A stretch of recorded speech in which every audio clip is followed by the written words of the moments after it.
Hello everyone and welcome back to your own channel Keshav Jha Kings Lab. तो आज हम लोग करने वाले हैं अपनी 15 मिनट की सीरीज़ का पार्ट 4।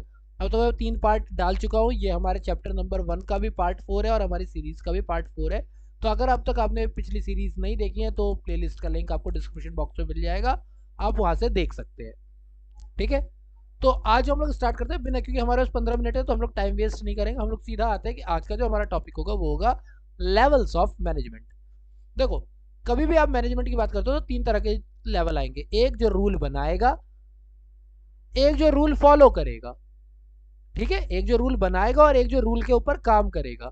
और एक लेवल वो होगा आपका जो कि उस रूल को, रूल बनाने वाले और रूल फॉलो करने वाले के बीच में लिंक का काम करेगा।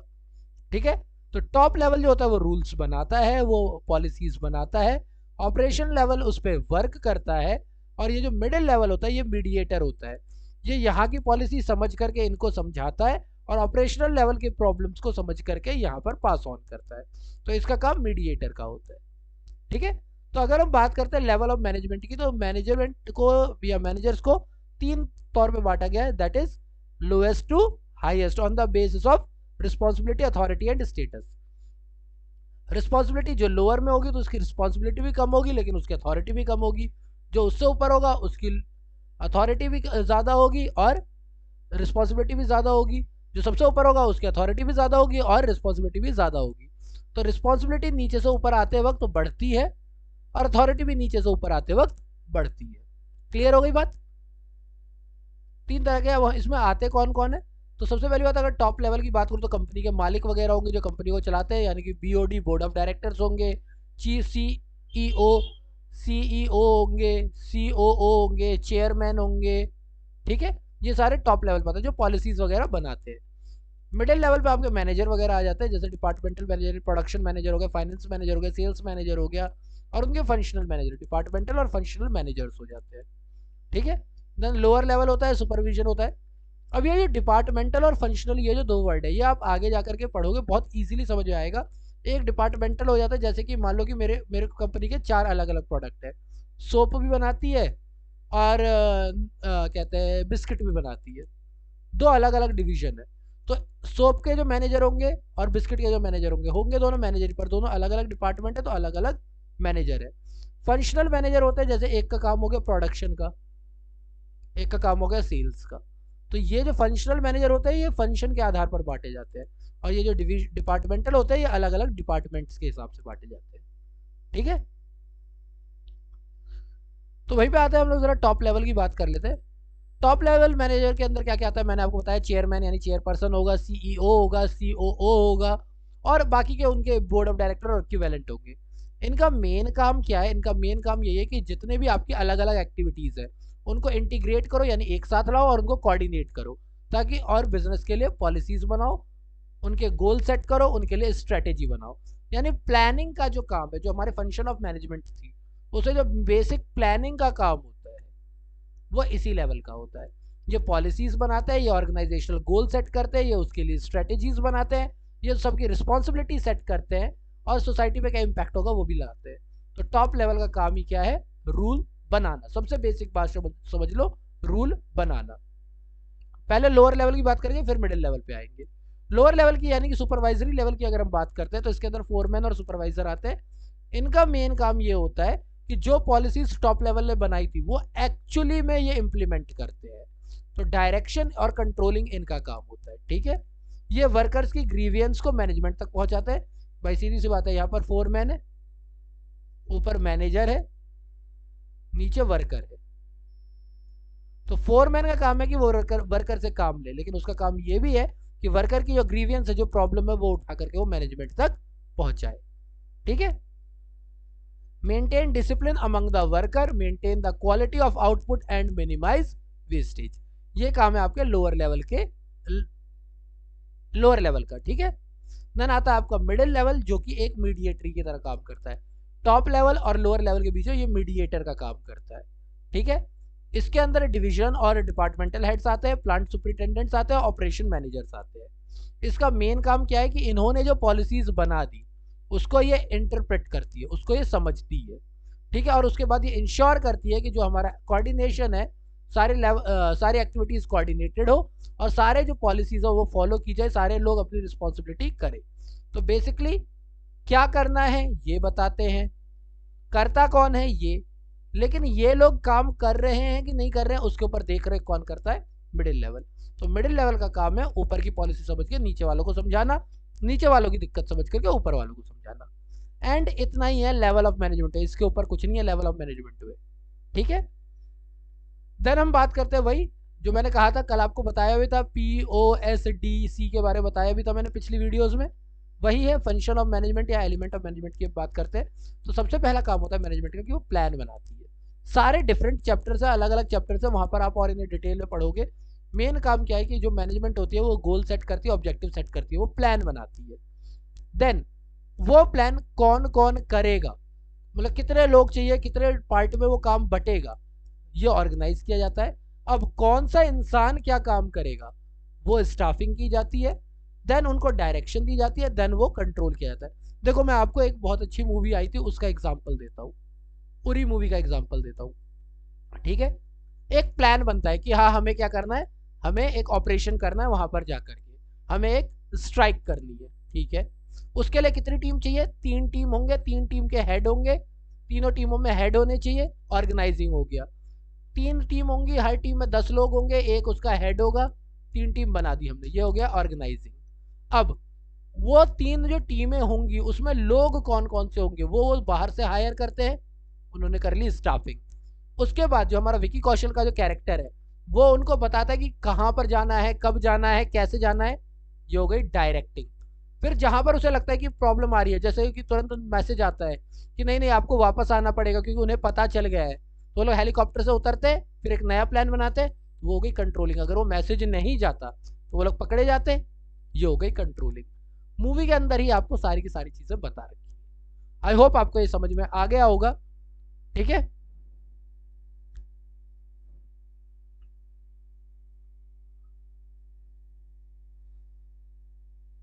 और क्योंकि हमारे पास अभी थोड़ा सा टाइम और बचा हुआ है तो हम लोग यहाँ पर करते हैं लास्ट कॉन्सेप्ट है ये अपना कोऑर्डिनेशन का, कोऑर्डिनेशन को खत्म करते हैं। भी देखो नाम से ही पता चल रहा है, बहुत ही सिंपल तरीके से बताता हूँ। कोऑर्डिनेशन का मतलब होता है मेल जोल करना, ग्रुप एक्टिविटी है हमारी। प्लानिंग क्या है, ग्रुप एक्टिविटी है। तो हर एक्टिविटी के हर पर्सन का अपना काम होगा, इन सारे कामों को इंटीग्रेट करना, एक साथ लेके आना, यही कोऑर्डिनेशन है। क्योंकि इससे क्या होगा, सबको अगर अपना काम अपना रोल पता है तो वेस्टेज कम होगी, ओवरलैपिंग नहीं होगी, डुप्लीकेशन नहीं होगा। तो कोऑर्डिनेशन इसलिए जरूरी है। कोऑर्डिनेशन का मतलब क्या होता है, सिंक्रोनाइज करना अलग अलग एक्टिविटीज को। ठीक है, एक बिजनेस यूनिट के तौर पर बात करें तो जितनी भी बिजनेस की एक्टिविटीज है, चाहे वो परचेज है, सेल है, प्रोडक्शन है, फाइनेंस है, पर्सनल है, सबको क्या करेगा वो इकट्ठा करेगा। ठीक है, सारे के सबके काम को कोऑर्डिनेट करेगा, सबके काम को इकट्ठा लाएगा ताकि वो एक ग्रुप एक्टिविटी बन जाए। अगर कोऑर्डिनेशन नहीं होगा तो आप ओवरलैपिंग करोगे, आप डुप्लीकेशन करोगे, आप डिले करोगे, आप केओस क्रिएट करोगे। ओवरलैपिंग, एक बार काम हो गया, अब दूसरा उसी को एक आधा काम छोड़ कर गया, दूसरे को पता नहीं कैसे करना है, दूसरे ने उसी के ऊपर अलग तरीके से काम कर दिया। जैसे कि मुझे पता चला कि रेड कर्टेन लगाने हैं मुझे, ठीक है, दूसरे को पता है कि उसे ब्लू कर्टेन लगाने हैं, लेकिन ये नहीं पता कि कौन से एरिया में लगाने हैं। पता चला कि मैं कह रहा हूँ रेड इधर लगाने हैं, ब्लू इधर लगाने हैं। दोनों का ये पता है मेरे को रेड लगाने हैं, मुझे ब्लू लगाने, पर दोनों को अपना एरिया नहीं पता। पता चला इन्होंने यहाँ रेड लगा दिया, इसने कहा ऐसे ब्लू लगा देते, गड़बड़ हो जाएगी ना, ओवरलैप हो जाएगा। डुप्लीकेशन, एक बार काम हो गया दोबारा से वो काम किया जा रहा है, नुकसान है। तो कोऑर्डिनेशन का काम ही यही होता है कि सारी एक्टिविटीज को सिंक्रोनाइज करना। ठीक है, सारी एक्टिविटीज को सिंक्रोनाइज करना एक बिजनेस यूनिट के लिए, ताकि ना तो ओवरलैपिंग हो, ना तो डुप्लीकेशन हो, ना तो डिले हो, ना तो केओस हो। आई होप आपको ये समझ में आ गया होगा। अब कैरेक्टरिस्टिक्स की अगर हम बात करते हैं तो कोई बहुत ज्यादा बड़े कैरेक्टरिस्टिक्स नहीं है, जितने कैरेक्टरिस्टिक्स आपके मैनेजमेंट के हैं, जो आपके मैनेजमेंट के कैरेक्टरिस्टिक्स है वो सेम इसके भी है। क्योंकि कोऑर्डिनेशन जो होता है वो एसेंस ऑफ मैनेजमेंट कहा जाता है, यानी मैनेजमेंट का जो मेन भाव है, मेन जो फीलिंग है, मेन जो एसेंस है, वो क्या है, कोऑर्डिनेशन है। मैनेजमेंट एक ग्रुप एक्टिविटी थी, यस, तो कोऑर्डिनेशन भी क्या है, एक ग्रुप एक्टिविटी है। तो ये क्या करती है, ये सारे ग्रुप के जो एफर्ट है उनको इंटीग्रेट करती है, ये इकट्ठा करती है सारे ग्रुप की एक्टिविटीज को। सेकंड, ये इंश्योर करती है कि सिर्फ इकट्ठा नहीं कर रही है, वो जितनी भी एक्टिविटी हो रही है वो किसी एक काम के लिए हो रही है, एक यूनिटी ऑफ एक्शन है, सबके अलग अलग गोल्स नहीं है, सबका यूनिक गोल है। अब क्योंकि ये प्लानिंग क्योंकि हमारा मैनेजमेंट क्या है, गोल ओरिएंटेड है, तो गोल्स चेंज होते रहते हैं, तो गोल्स चेंज होते रहते हैं तो कोऑर्डिनेशन भी लगातार चलती रहेगी, इसलिए ये कॉन्टिन्यूअस पर्पस है। मैनेजमेंट हर जगह पाई जाती है, तो अगर मैनेजमेंट ही हर जगह पाई जाती है तो कोऑर्डिनेशन भी हर जगह पाया जाएगा। बिना कोऑर्डिनेशन के तो मैनेजमेंट हो ही नहीं सकती ना। ठीक है, कोऑर्डिनेशन करना, कोऑर्डिनेशन में आप ये नहीं कह सकते कि ये सिर्फ इसका काम है या इसका काम है, नहीं। अगर एक जगह पे 4 लोग हैं तो इन चारों का काम है कि वो आपस में कोऑर्डिनेट करें। कोई ये नहीं बोल सकता कि उसने तो आके मुझसे पूछा ही नहीं, उसने तो आके मुझे बताया ही नहीं। आप जाके पता कर लो। टीम वर्क यही होता है। तो कोऑर्डिनेशन सभी मैनेजर्स का है, चाहे वो टॉप लेवल हो, मिडिल लेवल हो, लोअर लेवल हो, हर जगह इंपॉर्टेंट है। कोऑर्डिनेशन अपने आप नहीं होता, ये एक डेलिब्रेट फंक्शन है। आपको कॉन्शियस होना पड़ेगा, आपको दिमाग लगाना पड़ेगा, आपको समझना पड़ेगा। तो कोऑर्डिनेट एक डेलिब्रेट फंक्शन है, ये अपने आप नहीं होता है, ये कॉन्शियसली किया जाता है। आप कॉरपोरेशन जो होती है वो वॉलेंट्री सारे एम्प्लॉयज के एफर्ट को इकट्ठा करती है, इंटीग्रेट करती है, ये जानबूझकर किया जाता है।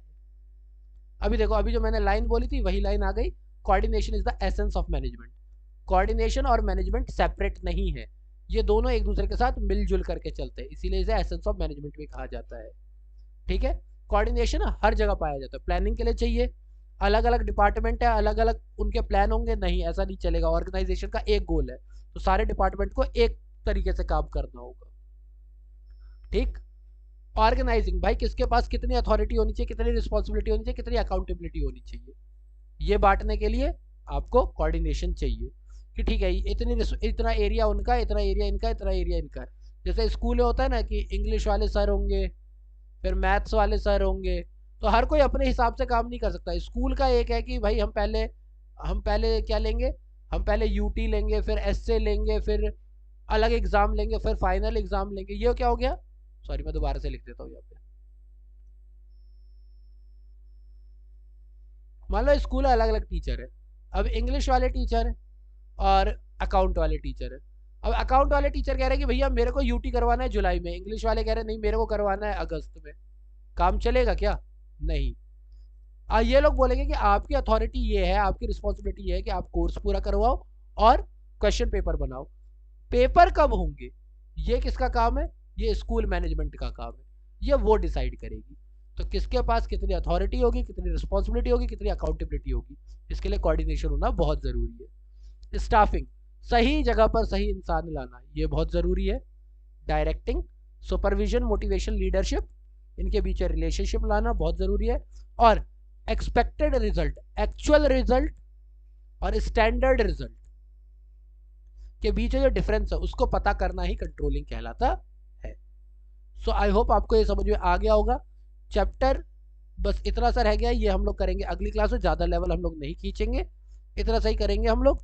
और अगर होगा तो कल मैं ये coordination is the essence of management यहाँ से एक बार और दोबारा से क्लिक कर लूँगा। ठीक है, तो चलिए आई होप आपको ये समझ में आ गया होगा।